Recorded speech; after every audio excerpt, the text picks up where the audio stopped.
Riots are breaking out in China. What has the CCP done now? Welcome to China Uncensored. I'm Chris Chappell. Once again, there's been a riot in China, with as typical a response from the Chinese Communist Party as you could possibly get. Last week, a number of protesters gathered in front of this building in the city of Linyi. And because the CCP isn't a big fan of large crowds, they were almost immediately joined by the police. And I mean a lot of police. You couldn't even go to the nearby playground in peace without bumping shoulders with a dozen of them. I've heard about a slide into authoritarianism, but never next to actual slides. The police formed a human wall to block protesters from entering the building, used water guns on the crowd, and pushed a man down. It's like they learned from that playground bully. At one point, the protesters started throwing rocks at the building. The police scattered to avoid getting hit, and protesters stormed the building. It didn't take long for the police to regain control. They pepper sprayed their way in, stormed in like the Kool-Aid Man, and clashed with protesters inside. Given their schoolyard bully tactics, thank goodness no one got purple nurpled. Chinese authorities rounded up and arrested the protesters. And it seems like they're also censoring the story because they're as consistent as they are persistent. But why? What is this building? Why all the police? Is this some nefarious CCP government agency bent on oppressing the Chinese people? Well, no. Actually, it's the headquarters for a business called Shupai. And those people are its customers. So what happened? Well, let's just back up a tad. Shupai was founded by Wang Shaoqing, a representative of the 17th Linyi Municipal People's Congress, a visiting professor at Linyi University, and a recipient of the National Patriotic Award. So what does it do? Well, early on, the company was heralded as a pioneer of entrepreneurial change in the digital age that abides by the policies and guidelines of the Chinese Communist Party and the government. Well, that's the first red flag. As always, this one. It was even featured on a CCTV special program on the digital economy, where the state-run media claimed that Shupai had universal praise from the public. Yeah, that aged great. The company got public endorsements from Linyi government officials and even the Ministry of Public Security. But, what does it do? Apparently, it was a key digital economic project that collaborated with the local government and Linyi University to build a digital industrial park. Okay, so what does it do? Well, aside from reportedly empowering physical stores with digital technology, Shupai promises customers that they could earn money by spending money through things like shopping rebates and profit sharing. What? Well, in other words, all customers had to do was load up their Shupai app with cash and then earn cash by buying stuff and referring others. The platform claimed annualized returns of up to 200%. Oh, it's a Ponzi scheme. It's a Ponzi scheme, which is what Chinese netizens started calling it, despite all the nice things the government was saying about it.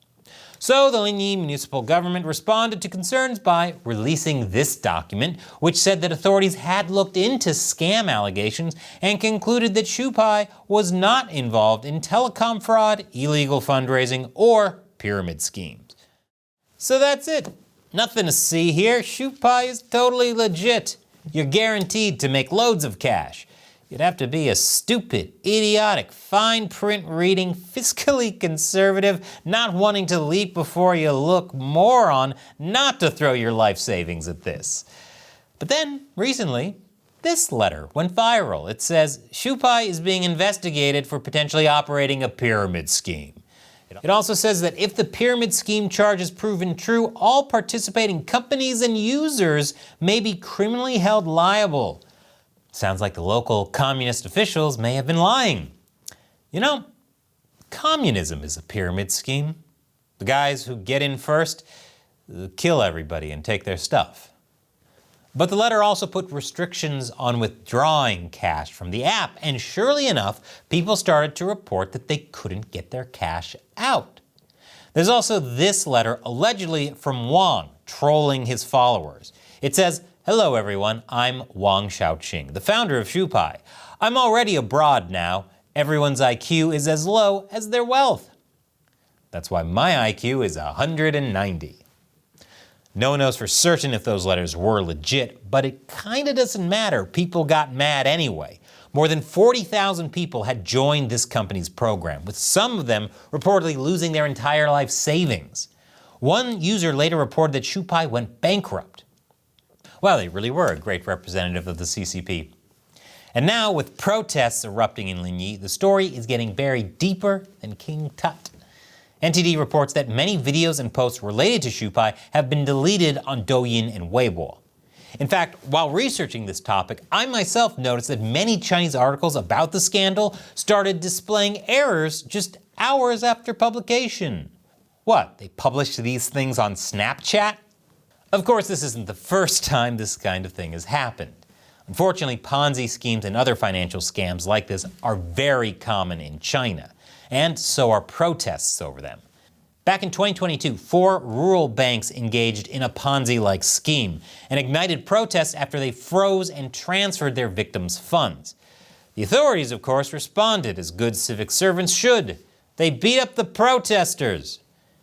In 2018, there was the funding platform Qbao.com, a state media darling that collapsed after raising around $11 billion. The authorities responded by carrying away protesters.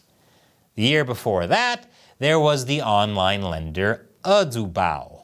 It gained credibility from Chinese state media and took $7.6 billion from its victims. Starting to think maybe this wouldn't happen as often if the authorities punished the actual criminals instead of going after protesters.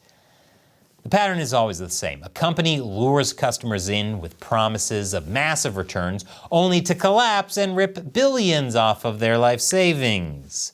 This is because, thanks to China's communist state-planned economy, there's very little for people to actually invest their money in.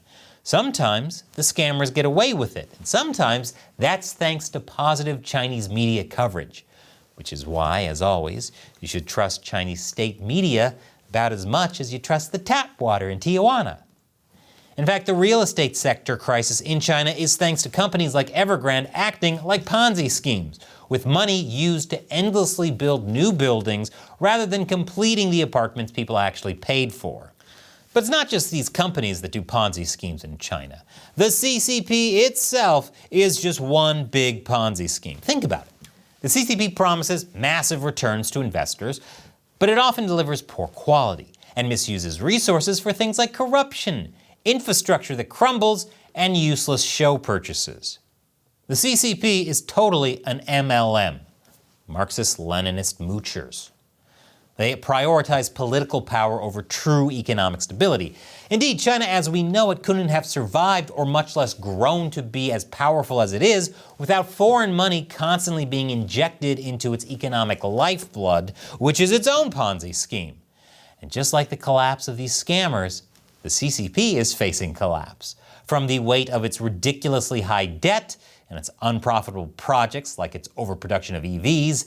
And finally, if you're a businessman who wants to take your hard-earned money and manufacturing capabilities out of China, chances are the CCP won't let you make a withdrawal. The CCP hates that I bring this up, and apparently so does YouTube.